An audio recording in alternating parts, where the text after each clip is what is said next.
நாம் கர்த்தருடைய வார்த்தைகளை கேட்கும்படி யோபு புஸ்தகத்தை எடுத்துக்கொள்வோம். 42ஆம் அதிகாரம், யோபு புஸ்தகம் 42ஆம் அதிகாரத்தில் 2ஆம் வசனத்தை உங்களில் யாராவது சத்தமாய் வாசிக்கலாம்.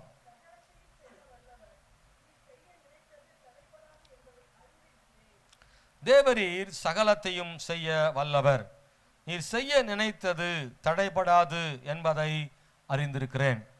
யோபு சொன்ன வார்த்தை இது. யோபு எந்த சூழ்நிலையில் இதை சொன்னார் அப்படின்றத நம்ம கண்டிப்பாக பார்க்கணும். யோபு சொல்றாரு, ஆண்டவரே நீர் சகலத்தையும் செய்ய வல்லவரப்பா, நீ எல்லாத்தையும் செய்ய முடியும், உங்களால் முடியாதுன்னு ஒன்றும் இல்லை அப்படின்னு சொல்றாரு.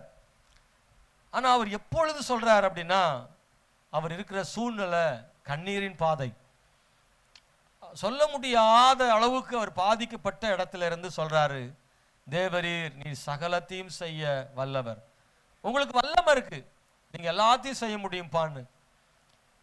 42ஆம் அதிகாரத்துல கடைசி வசனம் சொன்னா கூட ஓரளவுக்கு பரவாயில்ல. இந்த 42ஆம் அதிகாரத்தின் கடைசியில சொல்லியிருந்தா கூட நாமெல்லாம் ஏத்துக்குவோம். ஏன்னா அவர் கொஞ்சம் ஆசீர்வதிக்கப்பட்டுட்டாரு, அவருக்கு எல்லாம் கிடைச்சிருச்சு மறுபடியும். அதனால அவர் சொல்லலாம், ஆண்டவரை என்னை மறுபடியும் என்னை ஆசீர்வதிச்சதுனால நீர் வல்லமையானவர்னு நான் நம்புறேன்னு சொல்லலாம்.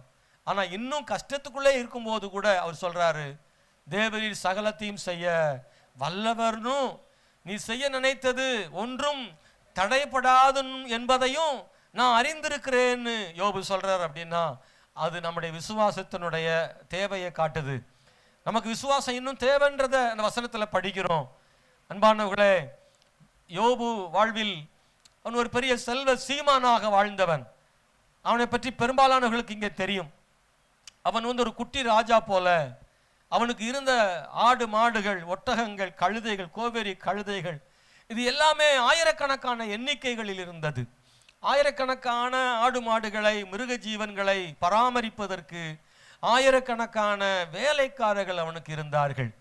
அப்படின்னா அவங்க வீட்டில் எப்படி இருந்திருக்குன்னு யோசித்து பாருங்க. ஒரு பெரிய கிராமம் மாதிரி இருந்திருப்பாங்க, ஒரு பெரிய ஊரே அவனுக்கு இருந்திருக்கும். வேலைக்காரங்களே ஆயிரக்கணக்கான பேர் இருந்தாங்கன்னா அவங்களுக்கு சாப்பாடு எல்லாம் பார்த்தீங்கன்னா ஒரு பெரிய ஒரு கம்பெனி ஃபேக்ட்ரி மாதிரி அங்கே வேலை நடந்துக்கிட்டே இருக்கும். எப்போ பாரு ஜனங்க உழைச்சிக்கிட்டே இருப்பாங்க. அப்படின்னா வயல்கள் அவனுக்கு எத்தனை ஏக்கர் இருந்திருக்க முடியும்? அவனுக்கு இருந்த சொத்து அளவில்லாததாக இருந்திருக்க வேண்டும். ஆமென். அன்பான தேவனுடைய பிள்ளைகளே, ஸ்தோத்திரம். ஏராளமான அவனுக்கு சொத்து சுகங்கள் எல்லாம் இருந்தது. வேலைக்காரர்கள் இருந்தார்கள். செல்வ செழிப்புகள் அவனுக்கு இருந்தது. அவனை பார்த்தா ரோட்ல போகும்போது எல்லாரும் எழும்பி நிற்கிற அளவுக்கு மரியாதை இருந்தது. வாலிபர்கள்லாம் வாயை புத்தி கொள்வார்கள், பேச மாட்டார்கள். அப்படி ஒரு கனமும் மரியாதையும் யோபுக்கு இருந்தது. ஆனா அது ஒரே நாளில் எல்லாம் போய்விட்டது. பிள்ளைகளை இழந்தான், ஆடு மாடுகள், வேலைக்காரங்க. இப்பொழுது தனிமரமாக மனைவி கூட இருக்கிறார். ஸ்தோத்திரம். அவன் சரீரத்தில் பலவீனம், வியாதி, பருக்களாலே அவன் சொரிந்து கொண்டு சாம்பல்ல உட்கார்ந்து இருக்கிறான். அவன் எல்லாவற்றையும் இழந்து அழுகையோடும் கண்ணீரோடும் இருக்கிறான். அவன் வாழ்க்கையில எதிர்பார்க்க முடியாத அளவுக்கு எவ்வளவு உச்சத்தில் இருந்தாலும் அந்த அளவுக்கு கீழே ஒரே நேரத்தில் தாழ்ந்து வந்து விட்டான். படிப்படியாக எல்லாம் ஒன்னொன்னா கொஞ்சம் கொஞ்சமாலாம் குறையல, மொத்தமா அவன் வாழ்க்கையில போயிட்டு, அப்படிப்பட்ட ஒரு சூழ்நிலையில அவன் ஒன்றுமில்லாமல் தனியா நிற்கிற நேரத்துல தான் அவனுக்கு ஆறுதல் சொல்றன்ற பேர்ல ஒரு நண்பர் கூட்டம் அவனுக்கு ஆறுதலுக்கு பதிலாக அவனை வேதனைப்படுத்தி சொன்னார்கள். அவங்க நண்பர்கள் சொன்னதெல்லாம் பொய்யெல்லாம் ஒன்றும் சொல்லலை, அவங்க ஆண்டவரை தான் உயர்த்தினாங்க. ஆனா இவனுடைய நிலையை அவங்களால புரிந்து கொள்ள முடியல. கர்த்தர் நீதி உள்ளவர் என்று சொன்னார்கள். அவங்க ஆண்டவரை பற்றி சொன்னதெல்லாம் சரிதான். யோபுவின் நண்பர்கள் தேவனை பற்றி சொன்னதெல்லாம் சரிதான். ஆனால் யோபுவை பற்றி சொன்னதுதான் தவறு. யோபு தவறு செய்யாவிட்டால், நீர் தவறு செய்திருக்கிறீர், பாவம் செய்யாதவரை தேவன் எப்போது தண்டிப்பாரா? எப்படியாக தண்டிக்க மாட்டார் தானே. அப்படின்னா யோபுவே நீர் பாவம் செய்திருக்கிறீர் என்று யோபுவை சொன்னார்கள். ஆனால் யோபு ஒன்றும் அப்படி செய்யல. பிசாசானவன் யோபுவை கர்த்தரை விட்டு பிரிக்கும்படியாக யோபுவுக்கு தீமைகளை உண்டு பண்ணினான் என்பதை, தேவனுடைய அனுமதியின் பேரில் தான் அதையெல்லாம் பிசாசு செய்தான் என்பதை நாம் வாசிக்கிறோம். தேவனோ யோபுவின் மேல் பெரிய நம்பிக்கை வைத்திருந்தார். என்னவானாலும் யோபு என்னை மறுதலிக்க மாட்டான், என்னை விட்டுவிட மாட்டான் என்று ஆண்டவர் யோபுவின் மேல் அதிக நம்பிக்கை வைத்திருந்தார். இவைகள் எல்லாம் கூட யோபுவுக்கு ஒன்றும் தெரியாது. ஆனால் ஏதோ நடக்கிறது, கர்த்தர் தான் தன்னை தண்டிப்பதாக எண்ணிக்கொண்டு பல்வேறு விதங்களிலே அவன் புலம்புகிறான் என்பதை வேதத்திலே வாசிக்கிறோம். அந்த புஸ்தகத்தினுடைய பகுதிகளை முன்பு நான் வாசிக்கிற போது குறிப்பாக 3ஆம் அதிகாரத்திலிருந்து யோபு வந்து பேச ஆரம்பிக்கிறான். அவனுடைய வாழ்க்கையில எத்தனையோ விதமான கஷ்டங்கள் நடுவில் யோபு சொல்றான். என்னுடைய பிறந்த நாள், நான் பிறந்த நாளும் என் ஒரு ஆண் பிள்ளை உற்பத்தி ஆயிற்று என்று சொல்லப்பட ராத்திரி அழிக்கப்படுவதாக என்று அவன் சொல்லுகிறான். ஸ்தோத்திரம். பாருங்கள், ஒரு ராத்திரியை சபிக்கிறான், தன் பிறந்த நாளை சபிக்கிறான்.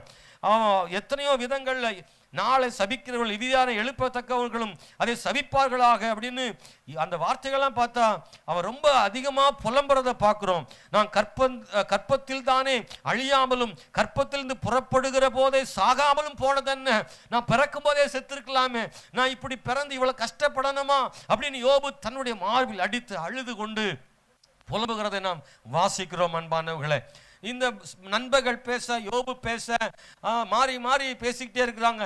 யோபு கொஞ்சம் அதிகமாக தான் யோபு பேசிட்டாரு. அதனால கர்த்தர் திடீர்னு எழும்பி நின்று அவனோடு கூட பேசுறாரு. யோபுவே, ஸ்தோத்திரம், உனக்கு தெரியுமா, உன் அறையை கட்டிக்கொள்னு ஆண்டவர் அவனை பார்த்து சொல்றாரு. 38ஆம் அதிகாரத்தில் சொல்றாரு, பெருங்காற்றிலிருந்து யோபுவுக்கு உத்தரவாக அறிவில்லாத வார்த்தைகளினால் ஆலோசனை அந்தகாரப்படுத்துகிற இவன் யார்? இப்போதும் புருஷனை போல இடைகட்டிக்கொள், நான் உன்னை கேட்பேன், நீ எனக்கு உத்தரவு சொல்லு. நான் பூமியை அஸ்திபாரப்படுத்துகிற போது நீ எங்கே இருந்தாய்? நீ அறிவாளியானால் அதை அறிவி. ஆண்டவர் கோபம், யோபு மேல ஆண்டவருக்கு என்ன வந்துருச்சு? கோபம் வந்துருச்சு.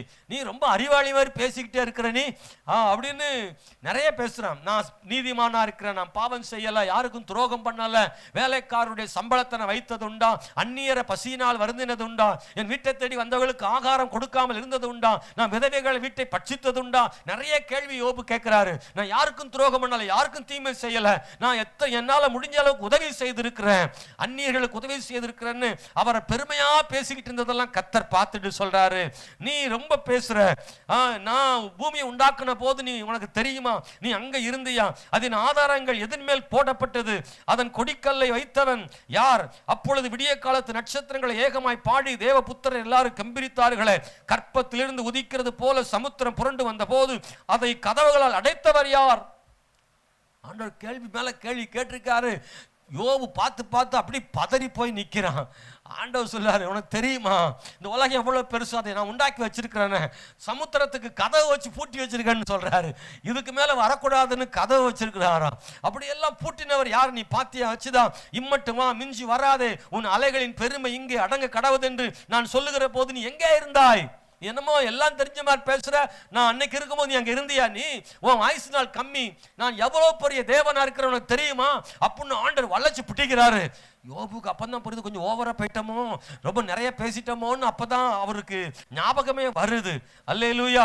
அதுக்கப்புறம் தான் யோபு கொஞ்சம் எழுப்பி 40ஆம் அதிகாரத்துல வராரு. யோபு சொல்றாரு, சர்வ வல்லவரோட வழக்காடி அவருக்கு புத்தி படிப்பிக்கிறவன் யார்? தேவன் பேரில் குற்றம் பிடிக்கிறவன் இவைகளுக்கு உத்தரவு சொல்ல கடவன் என்றார். யோபு அப்பொழுது கர்த்தருக்கு சொல்றான், இதோ நான் நீசன், நான் உமக்கு என்ன மறு உத்தரவு சொல்லுவேன்? என் கையினால் என் வாயை பொத்தி கொள்ளுகிறேன். அதை முதல்ல செஞ்சிருக்கலாம்ல. அல்லேலூயா. யோபு வந்து சொல்றான், இப்ப நான் பொத்திக்கிறேன், ஆண்டவர் பேசின பிறகுதான் தெரியுது நான் ரொம்ப ஓவரா போயிட்டேன். ஆண்டவர் வந்து எவ்வளவு நல்ல ஒரு வல்லமையான தேவனா இருக்கிறாரு, அவருக்கு முன்னாடி நான் நிக்க முடியாது, அவர் சர்வ வல்லமை உள்ள தேவனா இருக்கிறாரு, என் கையால என் வாயை நான் என்ன செய்யறேன்? பொத்திக்கிறேன், இனி பேசவே மாட்டேன்பா, என்னை மன்னிச்சிருங்கன்ற அளவுக்கு யோபு இறங்கி வந்துட்டார். அல்லேலூயா.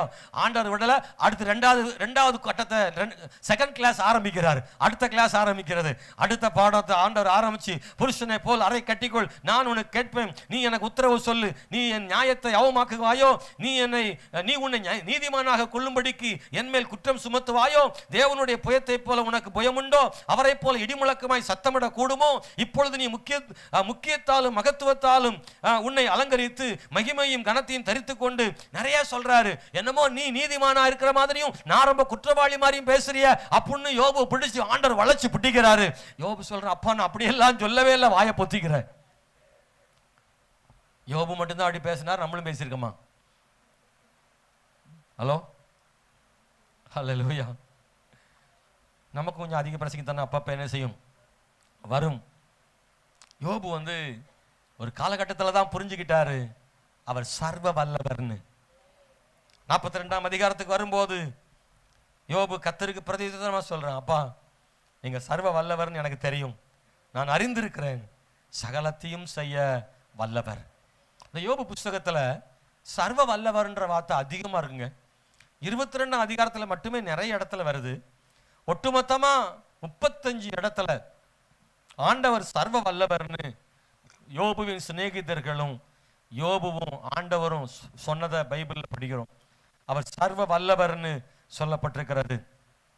ஏசாயா புஸ்தகத்துல வாசிக்கிற போது கர்த்தர் சொல்றாரு, என் கைக்கு தப்புவிக்கிறவன் ஒருவனும் இல்லை. ஒரு நாள் உருவாகிறதுக்கு முன்னாடியே நான் இருக்கிறேன்னு ஆண்டவர் சொல்றார். எனக்கு முன்னாடியும் ஒரு தேவன் இல்லை, எனக்கு பின்னாடி ஒரு தேவன் எழும்புறது இல்லைன்னு ஆண்டவர் சொல்றாரு. நானே கர்த்தர், என்னை என்று வேற தேவன் இல்லைன்னு ஆண்டவர் சொல்றாரு. நான் சகலத்தையும் என்னால செய்து முடிக்க முடியும்னு சொல்றார். ஏசாயா 43ஆம் அதிகாரம் 10ஆம் வசனம், 13ஆம் வசனம், 15வது வசனம், 16வது வசனம், 17வது வசனம் போன்ற வசனங்களை நீங்க படிச்சு பாருங்க.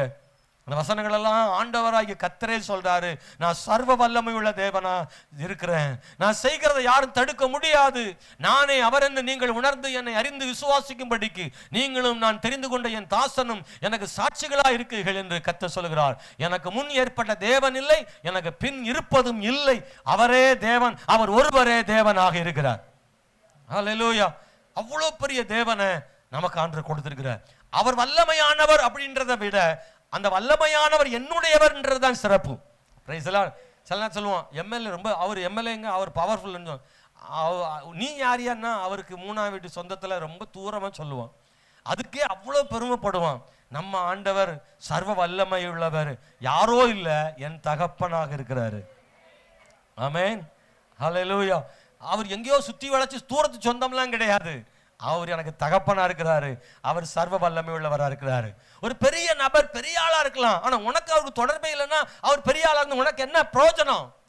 யாரோ ஒருத்தர் ரொம்ப பெரிய அவர் அதிகாரி, அதிகாரம் உள்ளவர், அப்படி இப்படி நிறைய சொல்றோம்ல, அது யாரோவா இருந்தா நமக்கு பயன் ஒன்றும் இல்லை. ஆனா அவர் நமக்கு தொடர்புள்ளவரா இருந்தால் அது நமக்கு ரொம்ப மகிழ்ச்சி, மகிமை. ஆனா கர்த்தர் அப்படிதான், நமக்கு ஆண்டவர் பெரியவர் மட்டும் இல்ல, அவர் என்னுடைய தகப்பனாக இருக்கிறார் என்பதுதான் நமக்கு கிடைத்த சிலாக்கியம். எனக்கு இந்த கால வேளையில தேவனுடைய பிள்ளைகளை, யோபு கர்த்தர் மிகவும் சர்வ வல்லமை உள்ள தேவன் அப்படின்றத யோபு ரொம்ப அழகா இங்க சொல்றாரு. 2 விஷயம் சொல்றாரு. ஆண்டவரே, நீர் சர்வ வல்லமை உள்ளவர், சகலத்தையும் செய்ய வல்லவர். இன்னொன்னு சொல்றாரு, நீர் என்ன செய்யணும்னு நினைக்கிறீரோ அதை இந்த உலகத்தில் தடுக்கிறதுக்கு ஒரு எவனுமே இல்லை. மதுரையில் சொல்லப்போனா எந்த கொம்பனும் இல்லைன்றாங்கல்ல, அது மாதிரி ஒருவனும் ஆண்டவருடைய அவரை தடுக்கிறது எவனுமே இல்லையாம் பைபிளில் சொல்லப்பட்டிருக்கிறது. ஆனா அவர் செய்ததை தடுப்பதற்கு எத்தனையோ ராஜாக்கள் எழும்பினார்கள், எல்லாவற்றையும் கர்த்தர் முறியடித்தார் அப்படின்றத வேதத்துல பார்க்கிறோம். நான் ஒரு 5 காரியத்தை அந்த காலையில சொல்லி உங்களோடு கூட சேர்ந்து ஜெபிக்கணும்னு நினைக்கிறேன். ஒண்ணு ஆண்டவர் யுத்தத்துல வல்லவராக இருக்கிறார் அப்படின்னு பைபிள் எழுதப்பட்டிருக்கிறது. யாத்திராகமம் புஸ்தகம் 15ஆம் அதிகாரம் 3ஆம் வசனத்தை நாம் எல்லாரும் எடுத்துக்கொண்டால் நல்லது. யாத்திராகமம் புஸ்தகம் 15ஆம் அதிகாரம் 3வது வசனத்துல, கர்த்தரே யுத்தத்தில் வல்லவர், அவர் கர்த்தர் என்பது அவருடைய நாமம். அன்பானவர்களே, இஸ்ரவேல் ஜனங்கள் எகிப்திலிருந்து புறப்பட்டு அவர்கள் செங்கடலை கடந்து வந்த பின்பு அந்த செங்கடலிலே பார்வோனின் சேனைகளை அழித்து அக்கறைப்பட்ட பின்பு மிரியாமும் பெண்களும் சேர்ந்து பாடி கர்த்தரை துதித்து அவர்கள் நடனமாடி அவர்கள் ஆண்டவரை புகழ்ந்து பாடினாங்க. மோசேயும் இஸ்ரவேல் புத்திரரும் கர்த்தரை புகழ்ந்து பாடின பாட்டு, கர்த்தரை பாடுவேன், அவர் மகிமையாய் வெற்றி சிறந்தார், குதிரையும் குதிரை வீரனையும் கடலில் தள்ளினார், கர்த்தரின் பலனும் என் கீதமுமானவர், அவர் எனக்கு ரட்சிப்புமானவர், அவர் என் தேவன், அவருக்கு வாசஸ்தலத்தை ஆயத்தம் பண்ணுவேன், அவரே என் தகப்பனுடைய தேவன், அவரை உயர்த்துவேன், கர்த்தரே யுத்தத்தில் வல்லவர்.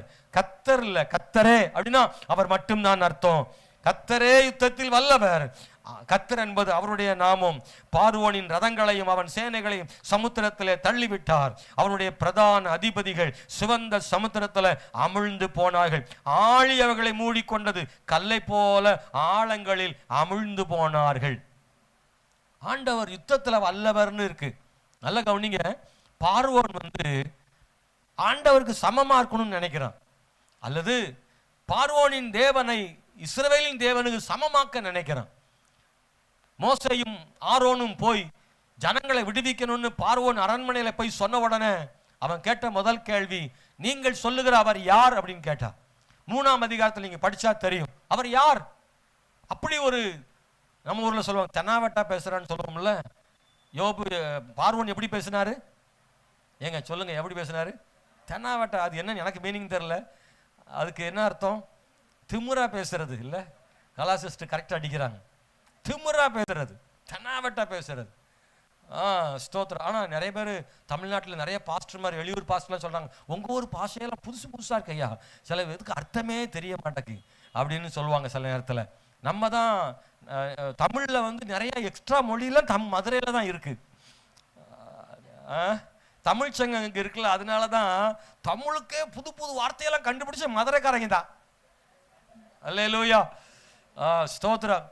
இந்த பார்வோன் வந்து இவங்க சொன்ன உடனே அவர் யார் அப்படின்ட்டு ரொம்ப பெருமையாக பேசுகிறான், ஆண்டவர் அற்பமாக பேசுகிறான். அப்போ இந்த மோசையும் ஆரோனும் ஆண்டவர் வல்லமையானவன்றதை காமிக்கிறதுக்கு ட்ரை பண்ணிட்டே வர்றாங்க. நல்லா கவனிங்க, ஒவ்வொரு இடத்துலையும் கர்த்தர் வல்லமையானவர்னு காமிக்கிறதுக்கு ஒவ்வொரு வாதையா வந்து கர்த்தரும் இவங்க மூலமா செய்யறாரு. அப்படின்னா மோசை ஆரோன்னு பார்க்குறாங்க, நம்ம ஆண்டவர் பெரியவர்னு பார்வோனே சொல்லிடுவான்னு காத்து கிடக்குறாங்க. ஆனா பார்வோன் அந்த இடத்துக்கு வர்றதுக்கு கடினமா இருக்கு. அவன் மறுபடியும் என்ன செய்யறான்னா, அவனுடைய மந்திரவாதிகளை வச்சு அதை செய்ய வைக்கிறான். ஒவ்வொரு முறையும் சொல்றான், நீங்க உங்க ஆண்டவர் பெரிய ஆளா, என்ன செய்ய அதை நாங்களும் செய்வோம், எங்க மந்திரவாதி செய்வாங்க, எங்க ஜோசியக்காரங்க செய்வாங்கன்னு தண்ணீர் ரத்தமாக்குறது அவங்க செய்யறாங்க. பாம்பை கோலை பாம்பாக்குனா அவங்க அதை செய்யறாங்க. ஒவ்வொன்றையும் செய்யறாங்க. தவளை உண்டு பண்ணா தவளை உண்டு பண்றான், பேனை உண்டு பண்ணா பேனை உண்டு பண்றான், எரிமலை கற்கள் கல்மலை உண்டு பண்ணா கல்மலை உண்டு பண்றான். மோசே என்னெல்லாம் செய்யறாரோ அதெல்லாம் செய்யறான். அப்படின்னா என்ன சொல்ல வர்றான் அப்படின்னா, நீ ஒன்றும் பெரிய தெய்வம் அல்ல, உங்க தேவன் எங்களுடைய பார்வோனுடைய கடவுள் பெரியவர் அப்படின்னு அவன் நிரூபிக்கிறதுக்காக முயற்சி பண்ணிட்டே இருக்கிறான். ஆனா கர்த்தர் தான் யுத்தத்தில் வல்லவர் அப்படின்றத நிரூபிக்கிறதுக்கு ஆண்டவர் விடல அவனை. கடைசியா ஒரு இடத்துல செக் வைக்கிறார். எங்க 10 வாதைகள்ல கடைசி 10வது வாதை தலைப்பிள்ளை சங்காரத்தை உண்டு பண்றார். ஆனா இதுக்கு இடையில ஒண்ணு என்ன அப்படின்னா, ஒவ்வொரு முறையும் தவளையை உண்டு பண்ணா உண்டு பண்றான், பேன் உண்டு பண்ணா உண்டு பண்றான், சமம் தான்றான். ஆனா ஒரு இடத்துல என்ன பிரச்சனை அப்படின்னா, உண்டு பண்ண முடிந்த அவனுக்கு நிறுத்த முடியல. அல்லேலூயா. எல்லாத்தையும் உண்டு பண்ணிட்டு நிறுத்த முடியாம திணறிக்கிட்டு வரான். கூப்பிடு அவனை, எப்படியாவது ஜெபம் பண்ணி இதை நிறுத்துங்க, நான் விட்டுறேன்றான். எப்போ ஆளை வச்சு தவளையை கொண்டு வந்தியா, அவனே கூப்பிட்டு தலையை நிறுத்த சொல்லலாம்ல, நிறுத்த முடியல. அதனாலதான் சொல்றோம், அவன்கிட்ட வல்லமை இருக்கலாம் சாத்தாங்கிட்ட, நம்ம ஆண்டோட சர்வ வல்லமை இருக்குன்னு சொல்றேன். உண்டாக்கக்கூடிய ஒரு வல்லமை இருக்கலாம், ஆனா உண்டாக்கவும் அழிக்கவும் எடுக்கவும் அதை முடிக்கவும் சகல அதிகாரம் கர்த்தர் ஒருவர் மட்டும்தான் வைத்திருக்கிறார். இந்த உலகத்துல சிலர் ஏதாவது ஒரு காரியங்களை செய்யலாம், மாய வித்தைகளை செய்யலாம், சில அற்புதங்களை செய்யலாம், சில விதமான கண்கட்டு வித்தைகளை செய்யலாம். மக்கள் பிரமிக்கத்தக்க வகையில் இந்த உலகத்தில் ஆங்காங்க என்ன வேணாலும் செய்யலாம். ஆனா நம்முடைய தேவன் அவர் சர்வ வல்லமை உள்ள தேவன். வெறும் வல்லமை அல்ல, பாதி வல்லமை அல்ல, அவர் சர்வ வல்லமை உள்ள தேவன் வசனம் சொல்லுகிறது. அப்படிப்பட்ட ஒரு தேவனை நாம் உடையவர்களா இருக்கிறோம் என்று வசனம் சொல்லுகிறது. அல்லேலூயா. அன்பான தேவனுடைய பிள்ளைகளே, தானியேல் புஸ்தகத்துல நீங்க கவனிச்சீங்கன்னா, நான் வேகமாக சொல்ல விரும்புகிறேன். நம்ம அந்த அதே டாப்பிக்ல நிறைய விஷயம் இருக்கு. செங்கடல்ல கர்த்தர் வல்லமையான காமிச்சார் பார்த்தீங்களா, அது இருக்கு. ஆனால் நேரம் போகிறேன். தானியேல் புஸ்தகத்தில் வந்து 2 சம்பவம் இருக்கு. ஒரு சம்பவம் வந்து அக்னியில வாலிபர் போடப்படுது, இன்னொரு சம்பவம் சிங்கக்கபியில தானியேல் போடப்படுவது. ரெண்டுமே தப்பு செய்யாதவங்களுக்கு கொடுக்கப்படுகிற தண்டனை. நல்லா கவனிச்சிங்கன்னா, ஸ்தோத்திரம், தானியேல் சிங்கக்கபியில் இருக்கும்போது அங்கே ஒரு சிங்கங்கள் வாய்களை ஆண்டவர் கட்டி போட்டார்னு சொல்லியிருக்கு. 6ஆம் அதிகாரம் 20ல் சிங்கக்கபியில போட்ட உடனே ராஜா காலையில வந்து அந்த கபி ஓரமா நின்று ஒரு சத்தம் போடுறாரு. என்ன சொல்றாருன்னா, நல்லா கவனிங்க, இதுக்கு முன்னாடியும் அது மாதிரி நடந்திருக்கு. ரோமர்கள் சிலுவையில் அடிப்பது போல மரண தண்டனைக்கு இந்த பாபிலோனியர்கள் வந்து சிங்கக்கபியில போடுவது வழக்கமா இருந்திருக்கு. ஆனா ஒரு நாளும் வந்து இப்படி நடந்ததில்லை. ஏற்கனவே கைதிகளை இந்த மாதிரி குற்றவாளிகளை உள்ள போட்டுட்டு மூடிட்டு வந்துருவாங்க, அவ்வளவுதான். அதுக்கடுத்து இன்னொரு ஆளை போடும்போது திறப்பாங்க. அதுக்கப்புறம் அந்த பக்கமே யாரும் போக மாட்டாங்க. என்னன்னா சாப்டர் க்ளோஸ் முடிஞ்சிருக்கும், அதுக்கு சந்தேகமே கிடையாது. சிங்கங்கள் பசியோட இருக்கும், என்னைக்காவது ஒரு நாள் தான் ஆகாரம் கிடைக்கும். ஆனா இந்த குற்றவாளியை தண்டனைக்கு போடும்போது அதுக்கு ஆகாரம் இல்லாம வச்சிருப்பாங்க. அந்த அந்த குற்றவாளியை போடும்போது அவன் தரைக்கு போக முன்னாடி எழும்பி அவனை பிடிச்சிரும். தானியேலின் சத்துருக்களுக்கு அப்படிதான் நடந்தது. ஆனா அன்னைக்கு ராத்திரி சிங்கங்களோடு கூட தானியேல் படுத்திருக்கிறான். ஏன்னா அவனுக்கு போகும்போது பெட்டுக்கிட்டலாம் கொடுத்து அனுப்பல, தலையணெல்லாம் கொடுக்கலாம் அப்படின்றதுனால சிங்கங்களே அவனுக்கு தலையணையாக பெட்டாக மாறிடுச்சு. அவர் பாட்டுக்கு ராஜா மாதிரி சிங்கங்கள் புசுக்கு புசுக்கு நல்லா இருக்கும்லண்ணே, நல்லா கொழு கொழுன்னு சிங்கம் முடியெல்லாம் வச்சு இந்த இதெல்லாம் இந்த சிங்கத்துக்கு பிடரி இருக்குது பார்த்தீங்களா, அது கொஞ்சம் தலையணை சாஃப்டாக இருக்கும்ல, நல்லா இலவ மஞ்சு மாதிரி இருக்கும்ல. அதனால தானியேல் ராத்திரி பூரா அவருக்கு நல்ல தூக்கத்துக்கு அங்கே கொடுத்து வச்சிருக்காரு ஆண்டவர். தானியேல் உள்ள படுத்திருக்காரு. ஆனால் ஃபஸ்ட் டைமாக ராஜா போய் அங்கே நின்று பார்க்குறாரு. ஒரு ரிப்ளை வரும்னு நம்பிக்கையில் தானே ராஜா கேட்குறாருல. அப்போ எவ்வளோ விசுவாசம் யாருக்கு? தானியேல் ராஜாவுக்கு. தானியேலுக்கு இல்லை, ராஜாவுக்கு ரிப்ளை வரணும்னு நினைச்சு போய் கூப்பிடுறாருல. நம்ம என்ன கூடுவோமா?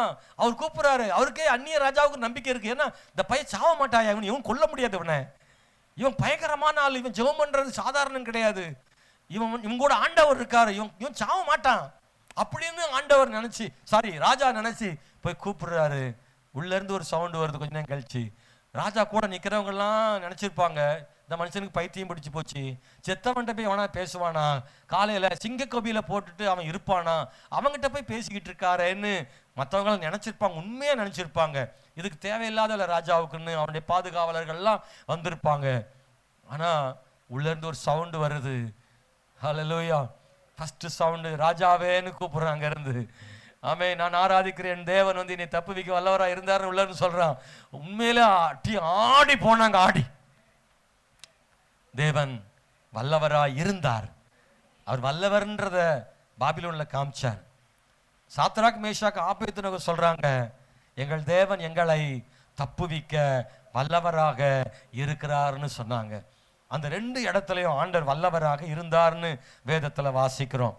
அன்பானவர்களே, 2 தீமோத்தேயு 1:12 பவுல் சொல்றாரு, ஆமென், நான் விசுவாசித்திருக்கிறவர் இன்னார் என்று அறிவேன், நான் அவரிடத்தில் ஒப்பு கொடுத்ததை அவர் அந்நாள் வரைக்கும் காத்துக்கொள்ள வல்லவராய் இருக்கிறார்.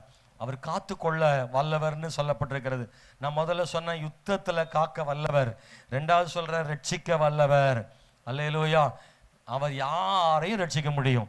ரட்சிக்கிறதுன்றது ரெண்டு விஷயம். ஒன்று பாவத்திலிருந்து ரட்சிக்க முடியும், இன்னொன்று ஆபத்திலிருந்தும் ரட்சிக்க முடியும். சில மனுஷர் கையிலிருந்து நம்மளை ஆண்டவர் ரட்சிக்க முடியும். உங்களையும் என்னையும் பாவத்திலிருந்து ஆண்டவர் ரட்சித்தார். அல்லேலூயா, ஸ்தோத்திரம். நம்மளையே அவர் ரட்சிக்க முடியும்னா மற்றவங்களை ரட்சிக்க முடியும். நானாவது பரவாயில்லப்பா, அவங்க ரொம்ப மோசம் அப்படின்னு நினைக்காதீங்க. அவங்களும் நம்ம தான் மோசமான நம்மளே கர்த்தர் ரட்சித்துட்டார்ல, அவங்கள ஆண்டவர் ரட்சித்துருவார். சிலர் நினைப்பீங்க, நான்லாம் கொஞ்சம் சாஃப்ட், கொஞ்சம் தான், அப்படி என்னையே ஆண்டவர் ரட்சிக்கிற ஈஸி, அவெல்லாம் படு பாதாளத்துக்கு போக வேண்டியவன், அவெல்லாம் அவ்வளோ திருந்துற ஆளே கிடையாது. நம்ம தான் திருந்தவே மாட்டோன்ற இருந்த ஆளு நம்மளை திருத்திட்டாரு, நம்மளை ரட்சித்துட்டார் அப்படி நான் நினைக்கிறேன். அப்படி ஒத்துக்கிட்டவங்க ரலையில சொல்லுங்களேன். கொஞ்சம் பேர்லாம் ஒத்துக்கல, நான்லாம் ரொம்ப மோசமான ஆள் நினைக்கிறீங்க. பவுலே சொல்ல, நான் பாவியிலும் பிரதான பாவி. யாரு? அப்போஸ்தலனே சொல்றாரு. நாம நீதிமான்னு சொல்லிக்கிட்டு இருக்கோம். நான் நீதிமானா இருந்தேன், இப்ப நீதிமான் ஆக்கியிருக்காரு, நீதிமானா இருந்தேன்னு சில நினைச்சுக்கிட்டு இருப்போம். இல்ல அன்பானவர்களே, கர்த்தர் நல்லவர். என்னை பாதுகாக்க, என்னை ரட்சிக்க அவர் வல்லமுள்ள தேவனாக இருக்கிறார். எனக்கு ஒருவேளை நீங்கள் யாரையாவது அப்படி நினச்சிருக்கீங்களா? அவங்களாம் ரட்சிக்கப்பட முடியாத வாய்ப்பில்லை, அப்படி ஒரு மனசு, இரும்பு பூட்டு போட்டிருக்குது, வெங்கல கதவு அப்படின்னு நினைக்கிறீங்களா? ஐயோ, அந்த மனுஷன் சாதாரணமான ஆளே கிடையாது, உயிரோடைய நம்மளை திங்குற ஆள், அந்த ஆள் கேலி கிண்டல் பண்ணுகிறவர், அவர்கிட்ட இயேசு பற்றி சொன்னாலே கோவம் வரும், சுவிசேஷத்தை பேசக்கூட முடியாது, அப்படி ஒரு ஆள், அவர் எப்படி ரட்சிக்கப்படுவார் நினைக்கிறீங்களா? ஆனால் ஆண்டவர் ரட்சிக்க முடியும். பவுலவுடைய பெரிய மோசமான ஆள், ஆண்டவர் சவுலை ஒரே நாளில் கர்த்தர் ஒரு நிமிஷத்தில் மாற்றிட்டாரு. கர்த்தர் யாரையும் ஆண்டவர் ரட்சிப்பார். நிறைய மந்திரவாதிகள் ஆண்டவர் ரட்சித்திருக்கிறாரு, நிறையா ஆமென் ஸ்தோத்திரம் கிறிஸ்தவ எதிர்ப்பாளர்களை ரட்சித்திருக்கிறாரு. எப்படினாலும் கிறிஸ்தவங்களை கொடுமைப்படுத்தணும்னு நினைச்சு பைபிளை படிச்சு அதிலிருந்தே சந்தேகத்தை கேட்கணும்னு சொல்லி குற்றம் கண்டுபிடிக்கவே பைபிள் படிச்சு முடிக்கும் போது ரட்சிக்கப்பட்டவங்கெல்லாம் இருக்காங்க. தேவன் எவரையும் மாற்ற முடியும் நம்புறவங்க. அல்லேலூயா. எவரையும் மாற்ற முடியும். அல்லேலூயா. நான் அடிக்கடி சொல்ல, சரித்திரத்தில் பைபிளெல்லாம் அழிக்கணும்னு நினைச்ச டார்வின் அப்படின்ற ஒரு மனுஷனுடைய வீட்டை விலைக்கு வாங்கி பைபிள் சொசைட்டி அந்த வீட்டிலே பைபிளை தயார் பண்ணிக்கிட்டு இருக்காங்க இன்னைக்கும். அல்லேலூயா. வேணும்னே வாங்கியிருக்கான் அந்த வீட்டை. பாருங்களேன், எவன் அழிக்கணும்னு சொன்னா அவன் வீட்டை வாங்கி அங்கே பிரிண்டிங் மிஷின் வச்சு பைபிள் ரெடி ஆகிட்டு இருக்கு. அல்லேலூயா. யோசிச்சு பாருங்க, கர்த்தர் நினைச்சான தூக்கிடுவார். Praise the Lord. கர்த்தர் நல்லவர், எவரையும் ரட்சிக்க முடியும். ஆண்டவர் சொல்றாரு, ஐஸ்வர்யாவன் பரலோகத்துக்கு போறது ஊசியின் காதுல ஒட்டகம் நுழையிற மாதிரி கஷ்டம். சீசர்லாம் சொல்றாங்க, இது எப்படி ஆகும் அப்படின்னா, ஆண்டவர் சொல்றாரு, இது மனுஷரால் கூடாது, ஆனால் தேவனால் கூடும். அப்படின்னா அர்த்தம், ஐஸ்வர்யவான்கள் பரலோக ராஜ்யத்துக்கு வர முடியும். இந்த உலகமும் பண ஆசையும் பணக்காரங்களை இழுக்குது. ஆனால் கர்த்தர் நினைச்சாருன்னா அவங்களுடைய பண ஆசையை மாற்றி அவங்க பரலோகத்துக்கு கொண்டு வருவாருன்னு சொல்றாரு. மனுஷரால் கூடாது தான், ஆனால் தேவனால் கூடும்னு சொல்றாரு. ஹல்லேலூயா. ரோமர் புஸ்தகம் 14:4 மற்றவனுடைய வேலைக்காரனை குற்றவாளியாக தீர்க்கிறதுக்கு நீ யாரு? அவன் நின்றாலும் விழுந்தாலும் அவனுடைய எஜமானுக்கே அவன் உத்தரவாதி. அவன் நிலைநிறுத்தப்படுவான். தேவன் அவனை நிலைநிறுத்த வல்லவராய் இருக்கிறாரே. அல்லேலூயா. யாரையும் நம்ம அற்பமா நினைச்சிடக்கூடாது. சில நேரங்களில் யாராவது பாவத்தில் விழுந்துட்டாங்கன்னா, பின்வாங்கி போயிட்டாங்கன்னா, அவங்கள முடிச்சிடக்கூடாது, காலி பண்ணிடக்கூடாது, அவ்வளவுதான் நினைச்சிடாதீங்க. விழுந்து போன ஒரு ஆளை மறுபடியும் ஆண்டவர் எனக்கு அவரால முடியும்.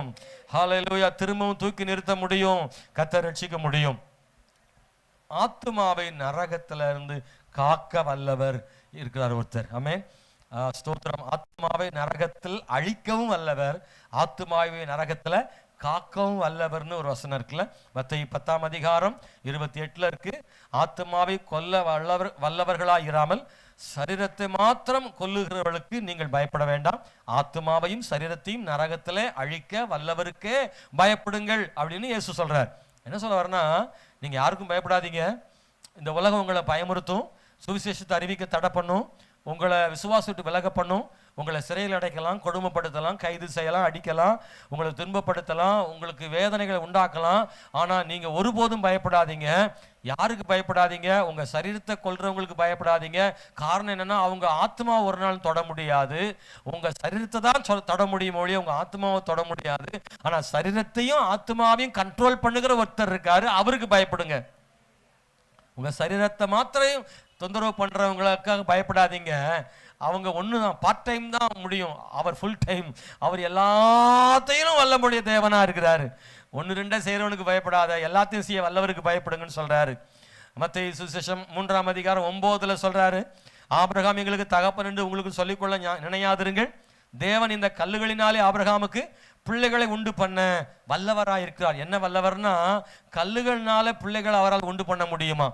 இந்த இஸ்ரவேல் மக்கள்லாம் என்ன நினைச்சாங்கன்னா, நாங்கள் ஆபிரகாமின் சந்ததி, அதனால எங்களுக்கு பிரச்சனை இல்லை, நாங்கள் விருத்த சேதனம் உள்ளவங்க, கர்த்தர் அவங்கள ஏற்றுக்கொள்வார்னு அவங்க நம்பிக்கிட்டு இருந்தாங்க, பெருமையாக இருந்தாங்க. அவங்க மனசுல மாற்றம் வரல, அவங்க வெளிப்படையாக மட்டும்தான் வாழ்ந்துகிட்டு இருந்தாங்க. ஆனா உள்ளான நிலைமையில அவங்க மாற்றப்படாமலே இருந்தாங்க. யோவான் ஸ்நானகன் அவங்கள பார்த்து சொல்றாரு, நீங்க ஆபிரகாமின் பிள்ளைகள்னு பெருமை பீத்திக்காதீங்க. ஆண்டவர் நினைச்சாருன்னா இந்த கல்லுகள்னால உங்களை தள்ளிட்டு கல்லுல இருந்தே ஆபிரகாமுக்கு என்ன செய்வாரு? பிள்ளைகளை உண்டு பண்ணிடுவாரு. நீங்க பெருமைப்படாதீங்க.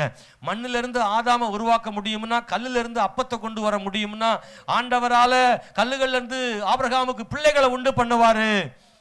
100 வயசுல அவனுக்கு ஒரு குழந்தை பிறக்க வைக்க முடியும்னா, ஆபிரகாமுக்கு குழந்தையாக கல்லுல இருந்தே கர்த்தர் உண்டு பண்ண முடியும்ன்றத யோவான் ஸ்நானகன் சொல்றத வேதத்துல வாசிக்கிறோம் அன்பானவர்களே. ரோமர் 11:23 சொல்றாரு, அன்றியும் அவர்கள் அவிசுவாசத்துல நிலைத்திராதிருந்தால் அவர்களும் ஒட்ட வைக்கப்படுவார்கள், அவர்களை மறுபடியும் ஒட்ட வைக்கிறதுக்கு தேவன் வல்லவராய் இருக்கிறார்.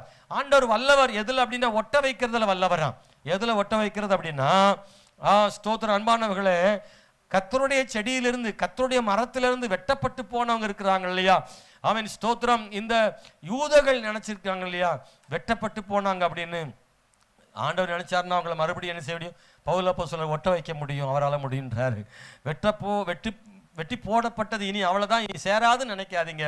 நான் ஏற்கனவே சொன்ன, விழுந்து போனவங்களை திரும்பவும் சேர்த்து ஒட்ட வைப்பாரு. விழுந்து போன கர்த்தருடைய பிள்ளையை மறுபடியும் தூக்கி நிறுத்துவாரு. முன்பு எப்படி கர்த்தர் கூட இருந்தாங்க அதே மாதிரி கர்த்தர் மறுபடியும் கொண்டு வந்துருவாரு. கர்த்தருடைய இரக்கம் இருந்தா போதும், விழுந்து போனவங்களெல்லாம் எழுந்து நிற்க முடியும் அன்பானவர்களே. தேவன் 4வது அதிகமாக செய்ய வல்லவராக இருக்கிறார். தேவன் நாம் நினைத்ததை விட அதிகமா நமக்கு உதவி செய்ய வல்லவராக இருக்கிறார். அவர் எவருக்கும் உதவி செய்ய முடியும். மனுஷன் எப்படின்னா, ஒரு அளவுக்கு தான் அவனுக்கு முடியும். சொல்லுவாங்க, அவன் குடும்பத்தை முழுசும் தாங்க முடியுமாயா?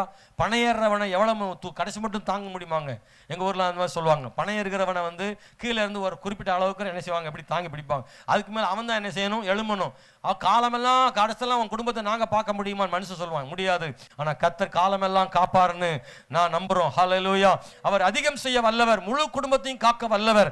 அவரே போதுமான தேவனா இருக்கிறார்.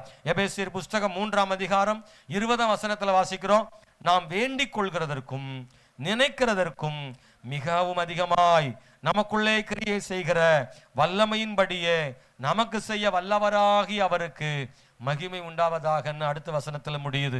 அன்பானவர்களே, நீங்க என்ன வேண்டிக்கிறீங்களோ, என்ன நினைக்கிறீங்களோ, அதை விட நமக்கு அதிகமாக அவர் செய்ய முடியும். ஹல்லேலூயா. நம்மளை விட, நான் அடிக்கடி சொல்லுவேன், நம்மளை விட அவர் ரொம்ப நம்ம அக்கறையா இருக்காருன்னு சொல்லுவேன். நான் இப்படி இருந்தால் கூட பரவாயில்லன்னு நினச்சோம்னா அதை விட கூடுதலாக கர்த்தர் செய்வார். கொஞ்சம் ஞானம் மட்டும் கர்த்தர் கொடுத்தா போதுன்னு சொன்னவனுக்கு ஐஸ்வர்யத்தையும் சேர்த்து கர்த்தர் என்ன செய்தார்? கொடுத்தாரு. நீ நினைக்கிறத விட கூடுதலாக செய்ய தேவன் வல்லமை உள்ளவராக இருக்கிறார். ஹல்லேலூயா. அன்பான் தேவனுடைய பிள்ளை, உங்களுடைய விசுவாசம் பெரிதாகட்டும். எபிரேயர் 2:28 சொல்றாரு, ஆதலால் அவர் தாமே, வாசிங்க எபிரேயர் 2:18. ஆதலால் அவர் தாமே சோதிக்கப்பட்டு பாடுபட்டதுனால அவர் சோதிக்கப்படுகிறவர்களுக்கு உதவி செய்ய வல்லவரா இருக்கிறாராம். அடுத்து என்ன வல்லவர் அப்படின்னா, நல்லா பார்த்தீங்கன்னா உதவி செய்ய வல்லவரா இருக்கிறார். யாருக்குன்னா சோதிக்கப்படுகிறவர்களுக்கு. நிறைய பாடுகள் சோதனையில போற தேவ பிள்ளைகளுக்கு உதவி செய்ய அவர் வல்லவரா இருக்கிறார்னு சொல்லியிருக்கு. ஏன் அப்படின்னா, அவர் தாமே சோதிக்கப்பட்டு பாடுபட்டதுனால சோதிக்கப்படுகிற மக்களின் சோதனை என்னன்னும் அந்த பாடுகளின் வேதனை என்னன்னும் நம்ம ஆண்டவருக்கு நல்லாவே தெரியும். ஆண்டவர் சோதிக்கப்படுறவங்களுக்கு உதவி செய்ய வல்லவராக இருக்கிறார் என்பதை சொல்லப்பட்டிருக்கிறது. அன்பான தேவனுடைய பிள்ளைகளே, 5வது என்ன தெரியுமா? ஆண்டவர் தம்முடைய வார்த்தைகளை நிறைவேற்ற வல்லவர். அன்பானவர்களே, வார்த்தைகளை நிறைவேற்ற வல்லவர். பிலேயாம் ஒரு முறை சொல்றாரு, இஸ்ரவேலை சபிக்கிறதுக்கு அவனை கூட்டிட்டு போகும்போது பிலேயாம் அந்த பலிகளெல்லாம் செலுத்திட்டு மலையின் மேலே நின்று அந்த இஸ்ரவேல் மக்களை பார்த்து சபிக்கிறதுக்கு வாயை தொடங்கின உடனே, இஸ்ரவேலை ஆசீர்வதிப்பதே தேவனுக்கு பிரியம் அப்படின்னு பிலேயாம் கண்ட போது அவன் வாய்களை திறந்து இஸ்ரவேல் மக்களை ஆசீர்வதிக்கிறான். அவன் பால சிங்கம் போல படுத்து கிடக்கிற இந்த இஸ்ரவேலை அவன் பார்க்கிறான். அவன் சொல்றான், பொய் சொல்ல அவர் மனிதன் அல்ல, மனம் மாற அவர் மனுபுத்திரன் அல்ல, சொல்லியும் செய்யாதிருப்பாரோ, வசனித்தும் நிறைவேற்றாதிருப்பாரோ. பிள்ளையாம் சொல்றாரு, ஆண்டவர் ஒரு நாளும் பொய் சொல்ல மாட்டான். அல்லேலூயா, ஸ்தோத்திரம். மனிதர்கள் பொய் சொல்றாங்க, ஆனா தேவன் ஒரு நாள் என்ன செய்யறது இல்ல? பொய் சொல்றது இல்லையா? அல்லேலூயா, ஸ்தோத்திரம். மனுஷங்க சொல்ல முடியும், நான் சொன்னேன் ஆனா என் சூழ்நிலை இப்போ ரொம்ப ஈஸியா சொல்லிடுவாங்க. கவலைப்படாத, நான் பார்த்துக்கிறேன், என்னை நம்பிடு நான் அப்படின்னு சொல்லுவாங்க. ஆனால் கடைசியில் போய் நின்னா, சொன்னேன் அன்னைக்கு, ஆனால் என் பொண்டாட்டி விட மாட்டேங்கல, என்ன செய்யறது, என் பிள்ளைகள் விடலையே, சூழ்நிலை அப்படி ஆயிடுச்சேன்னு ஏதாவது ஒரு காரணம் சொல்லி பேச்சிலேருந்து மாறிடுவாங்க. ஆனால் கர்த்தர் மாறுறதில்லை. அல்லேலூயா. அப்படின்னா நாம் போய் சொல்லலாமா? நாமளும் போய் சொல்லக்கூடாது. அல்லேலூயா. சிலருக்கெல்லாம் போய் சர்வசாதாரணம் வரும், ஃபில்டரே கிடையாது, யோசிக்கிறதே கிடையாது, சும்மா நினச்சே பார்க்காம சும்மா அடித்து விடுறது போய். ஆனால் நான் கண்டுபிடிச்சிருவேன். சிலர் சொல்லுவாங்க, நீங்கள் ஏன் சர்ச்சுக்கு வரல? பாஸ்டர் நேற்று உடம்பு சரியில்லைன்னு. பக்காவாக வச்சுருப்பாங்க பிளான். வீட்டுக்காரரை கேட்டால், இல்லை பாஸ்டர் நாங்கள் 2 பேர் நேற்று ஹோட்டலுக்கு போயிட்டோம். போட்டு வாங்கிடலாம்ல. அப்படியே குடும்பமாக பேசி வச்சு சொன்னால் கூட கண்டுபிடிச்சிருவேன். பேசும்போதே தெரியுங்க, பொய் கிளீனாக தெரியும். நான் ஒன்று சொல்கிறேன், பாஸ்டர்கிட்ட மட்டும் பொய் சொல்லாதீங்க. என்ன சொல்லுங்கள் பக்கத்தில், பாஸ்டர்கிட்ட சொல்லாதீங்க, கண்டுபிடிச்சிருவாரு. பாஸ்டர்கிட்ட மட்டும் பொய்யே சொல்லாதீங்க. ஊழியக்காட்ட பொய் சொல்கிறது ஒரு பெரிய பாவங்க. இதுக்கு முன்னாடி சொல்லியிருந்தேன், இனிமேல் சொல்லாதீங்க. என்ன இனிமேல் சொல்ல மாட்டேன்றவங்க நிலையில சொல்லுங்கள். அப்போ ஏற்கனவே சொல்லியிருக்கேன்னு அர்த்தம். ஆமாங்க, சொல்லியிருக்காங்க, நான் பார்த்துருக்கேன். அப்படியே பக்காவாக பிளான் இருக்கும்.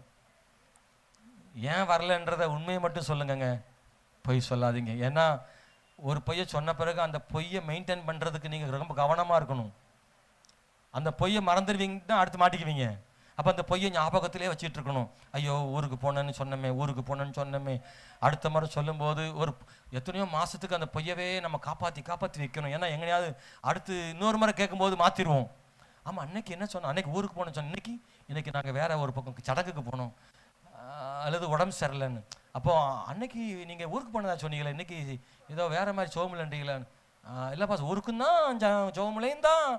அப்புறம் அந்த பொய்யை சமாளிக்க இந்த பொய்யை ஆல்டர்னேட் பண்ணணும். அப்படியே பண்ணி பொய்காரங்களாக மாறிடுவோம். வேண்டாம். நான் என் பிள்ளைகளுக்கும் சொல்லுவேன், பாசமான சொல்வேன், நீங்கள் எப்போ உண்மையை மட்டும் என்ன செய்யுங்க, சொல்லுங்கள். கெட்ட பேர் வந்தாலும் பரவாயில்ல, நீங்கள் உண்மையை மட்டும் சொல்லுங்கள், பொய் சொல்ல வேண்டாம். ஹல்லேலூயா.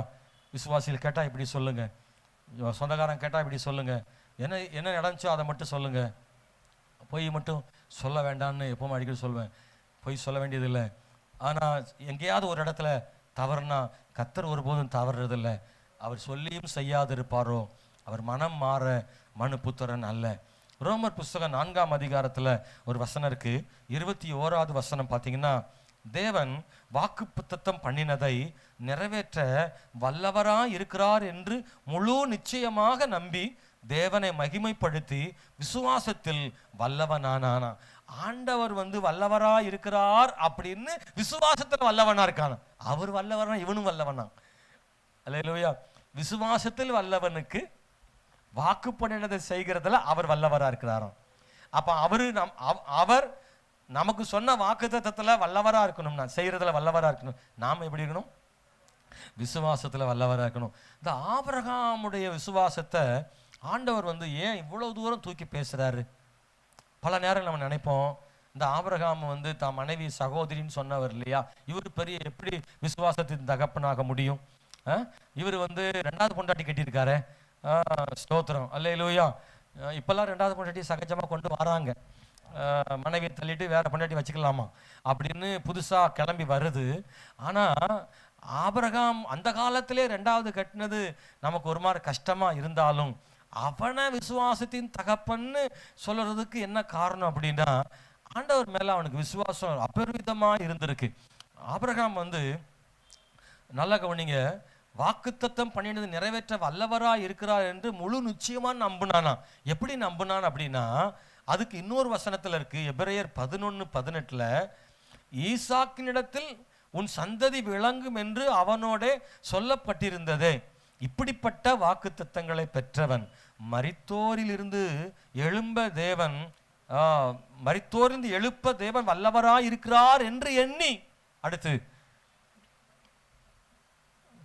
தனக்கு ஒரே பேரானவனையே பலியாக ஒப்பு கொடுத்தான். மரித்தோரிலிருந்து அவனை பாவனையாக திரும்பவும் பெற்றுக்கொண்டானாம். நல்லா கவனிங்க, கூர்ந்து எனக்கு பாருங்க விளங்கும். ஆபிரகாம் ஏன் விசுவாசம் கூடன்னா, அவன் ஆண்டவருடைய மேல நம்பிக்கை, வார்த்தை மேல அவ்வளவு நம்பிக்கை.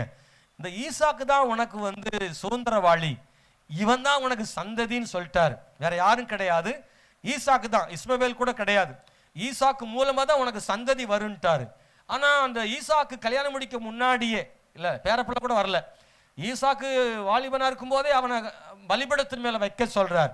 அவனை வெட்டி கொன்னு ஆண்டவருக்கு பலி செலுத்த சொல்றாரு. ஆபிரகாம் ஏன் அதை செய்தான் அப்படின்னா, ஆண்டவர் கொடுத்த வாக்குத்தத்தத்தின் மேல அவனுக்கு அவ்வளவு விசுவாசம். ஏன் அப்படின்னா, ஆண்டவர் சொல்லியிருந்தாரு, ஈசாக்கினிடத்தில் உன் சந்ததி விளங்கும் சொன்னவர் ஈசாக்க கொல்லுவாரா? இவன் செத்துட்டா எப்படி இது வரும்? அப்ப அவர் பொய் சொல்ல மாட்டாரு. அப்படின்னா அவர் பொய்ய சொன்ன மாதிரி ஆயிருமே. அவர் பொய் சொல்ல மாட்டாரு. இந்த ஈசாக்கு மூலமா தான் சந்ததி வரும்னா இவனை கொல்ல சொல்றாரு. அப்படின்னா ஆண்டவர் சொல்றதை செஞ்சிருவோம், அவர் பொய் சொல்ல எந்த அளவுக்கு அவர் வார்த்தை மேல நம்பிக்கை இருந்தா ஈசாக்க பலிபீடத்தின் மேல வச்சிருப்பான். அன்பான தேவனுடைய பிள்ளைகளை, அவர் சொல்ல வேத வசனம் சொல்லுது, மரித்தோரிலிருந்து எழுப்ப தேவன் வல்லவராய் இருக்கிறார் என்று எண்ணி. பழைய ஏற்பாட்டிலாம் ஆபிரகாம் ஏன் வச்சான்னு சொல்லல. பழைய ஏற்பாட்டில் ஆபிரகாம் எதுக்காக தன் பிள்ளையவே பலிபீடத்தில் வச்சான்னு சொல்லல. நான் மகனை பலிபீடத்தில் வச்சான்னு தான் சொல்லியிருக்கு. ஆனா எப்படி அவனால் வைக்க முடிஞ்சுன்னு காரணம் அங்க சொல்லல. ஆனா புதிய ஏற்பாட்டில் சொல்லியிருக்கு. ஏன் தெரியுமா? என்ன தைரியத்தில் தன் பெத்த பிள்ளை, ஒரே பிள்ளையை தூக்கி அந்த பலிபீடத்தில் வைக்கிறதுக்கு என்ன துணிச்சல் அவனுக்கு தெரியுமா? ஒன்னே ஒண்ணு, ஆண்டவர் இவனை கொல்லாமலும் காக்க முடியும். அப்படியே கர்த்தர் கொல்ல அனுமதித்தா அவனை மரித்தோர்ந்து எழுப்பவும் அவரால் முடியும். காரணம், அவன் மூலமா சந்ததி வரும்னு சொல்லிட்டாரு. அவர் அதை மாற்றவே மாட்டாரு. இவனை ஆண்டவர் என்று பிரிக்க மாட்டாரு.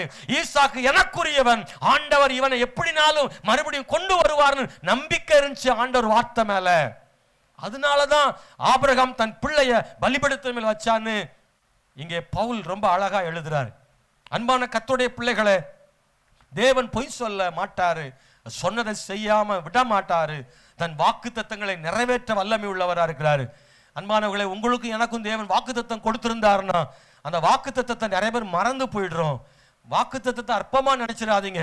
அவர் கொடுக்கிற வாக்குத்தத்தத்தை உங்க ஜெபத்துல உபவாசத்துல நீங்க ஜெபிக்கும் போது கர்த்தர் உங்க கூட பேசுற வார்த்தைகளை அப்படியே மனப்பாடம் பண்ணுங்க, அல்லது அந்த வசனங்களை எழுதி வைங்க.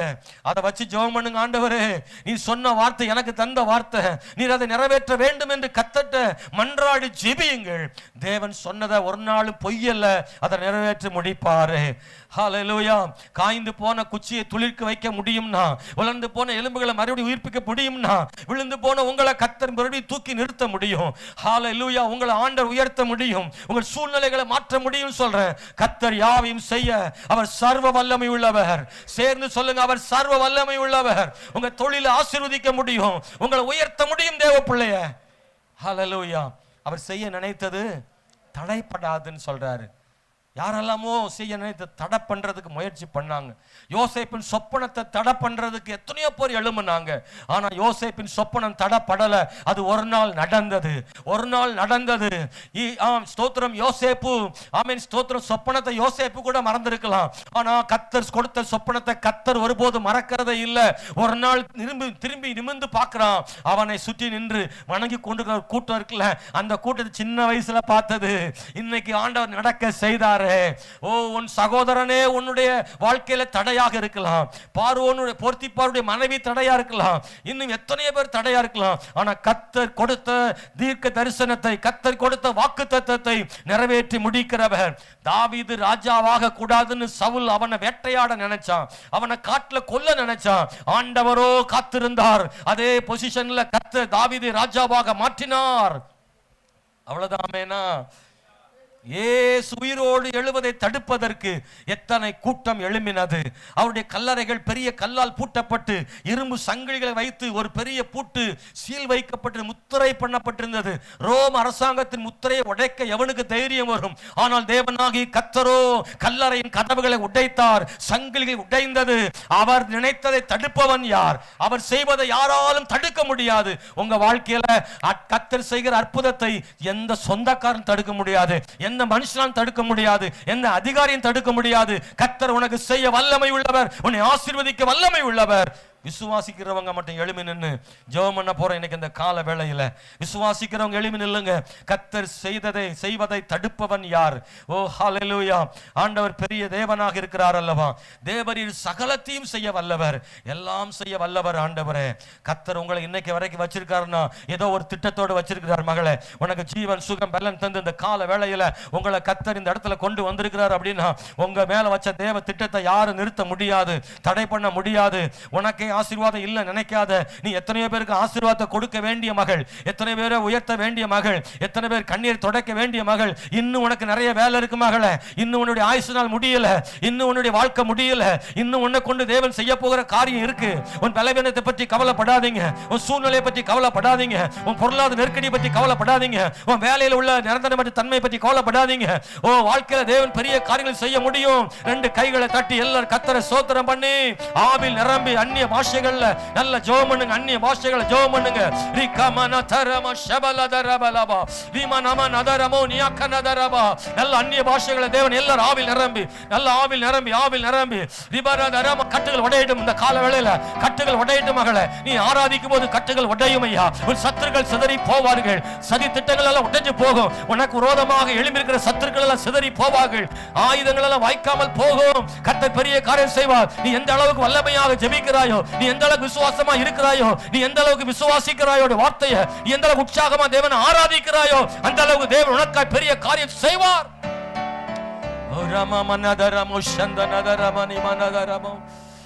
கூடுமே எல்லாம் கூடுமே, உம்மாலே எல்லாம் கூடும்.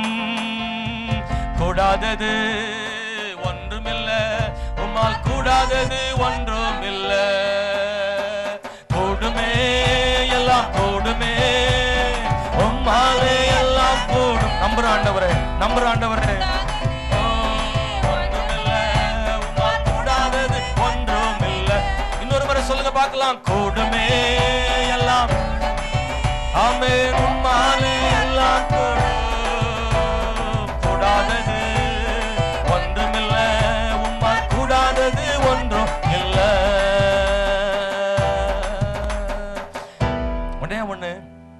ஆண்டவர் நமக்கு தந்த இந்த பாக்கியத்தை அவர் தருவாரு, செய்ய வல்லமை உள்ளவர். ஆனா நான் எப்படி இருக்கிறேன்? அவர் விரும்புவது போல இருக்கிறேனா? நீங்க இந்த கால வேளையில வலது கரத்தை மட்டும் உயர்த்தி ஆண்டவர்கிட்ட நீங்க சொல்லுங்க. எல்லாம் கண்ணை மூடி இருக்கலாம், யார் கையும் யார் பார்க்க வேண்டியது இல்லை, ஆண்டவர் மட்டும் நம்மள கையை பார்த்தா போதும். நீங்க சொல்லுங்க ஆண்டவர்ட்ட, அப்பா பல நேரங்கள்ல உங்க வார்த்தைய உங்க வாக்குத்தத்தத்தை நிறைவேற்றுறதுக்கு நான் பல நேரம் தடையா இருந்திருக்கிறேன். என்கிட்ட விசுவாசம் குறைஞ்சு போயிருக்கு, என்கிட்ட ஜபம் குறைஞ்சிருக்கு, என்கிட்ட பரிசுத்தம் குறைஞ்சிருக்கு. வாக்குத்தத்தம் நிறைவேறலன்னா அதுக்கு நீங்க காரணம் இல்ல, அதுக்கு நான் தான் காரணம். ஆனா வருகிற நாட்கள்ல என் பரிசுத்தம் கூடட்டும், என் விசுவாசம் கூடட்டும், என் ஜபம் கூடட்டும். ஆண்டவரே கர்த்தாவே, என் வாழ்க்கையில் இருக்கிற கட்டுகள் உடைக்கப்படணும். ஆண்டவரே கர்த்தாவே, நான் விரும்புற காரியங்களை கர்த்தர் செய்ய வல்லமையுள்ள தேவன் அல்லவா? நான் நினைக்கிறத விட கூடுதலா செய்கிற தேவன், அதிகமா செய்யற தேவன் பார்க்கிறோம் ஆண்டவரேன்னு கையை உயர்த்தி கண்ணை மூடி சொல்லுங்க பிரதர் சிஸ்டர். சொல்லுங்க ஆண்டவர்ட்ட, அப்பா நான் நம்புறேன் ஆண்டவரே, எப்படி ஆபிரகாம் விசுவாசித்தான் அது போல நானும் விசுவாசிக்கிறேன். என் தேவன் செய்ய வல்லவர், என் தேவன் செய்ய வல்லவர்னு விசுவாசிக்கிறேன். எங்களை பெருக பண்ணுகிற தேவன் ஆண்டவரே. ஹalleluya. நீ சொன்னதை செய்யும் அளவும் கைவிடுவதில்லைன்னு பைபிள் இருக்கு. சொன்னதை செய்றவருக்கு அவர் கைவிட மாட்டாராம், சொன்னதை செய்றவரை கைவிட மாட்டாராம். வாக்கினால் சொன்னதை கரங்களால் செய்கிறவராம், வாக்கினால் சொன்னதை கரங்களால் செய்கிறவராம். தாவீதுக்கு சொன்னதை செய்து முடித்தாராம். ஓ ஹalleluya. எஸ் ஆண்டவரே, மை துதிக்கிறப்பா, நன்றி ஆண்டவரே. ஜெபத்தை கேளுங்கப்பா. இன்னைக்கு இங்க வந்திருக்கிற நம்முடைய பிள்ளைகள் ஆண்டவரே, ஒவ்வொரு சூழ்நிலையும் வந்திருக்க கூடும், பலவீனங்களோடு கூட மனசுல ரொம்ப சோர்ந்து போயிட்டு, ஏன் எனக்கு இந்த மாதிரி நடக்குது என்றெல்லாம் பல கேள்விகளோடு இங்க வந்திருக்க கூடும். ஆண்டவரே குறைகள் இருந்தா மன்னிங்க, ஆனா வசனம் பொய் சொல்றது இல்லப்பா. நாங்க இப்பவும் நாங்க உங்களுடைய வசனத்தை விசுவாசிக்கிறோம். உங்களுடைய பிள்ளைகள் மேல் கிருபையா இருங்க, அற்புதமாக வழி நடத்துங்கப்பா, அற்புதமாக வழி நடத்துங்க. என் தேவனே நன்றி இயேசுவே, நன்றி இயேசுவே, நன்றி இயேசுவே. கண்ணீரோடு வந்திருந்தால் ஒரு நம்பிக்கையோடுங்கிறது போட்டுயா, நம்பிக்கையோட போட்டோம். ஆசீர்வதிங்க இயேசுவின் நாமத்தினாலே ஜெபிக்கிறோம் பிதாவே.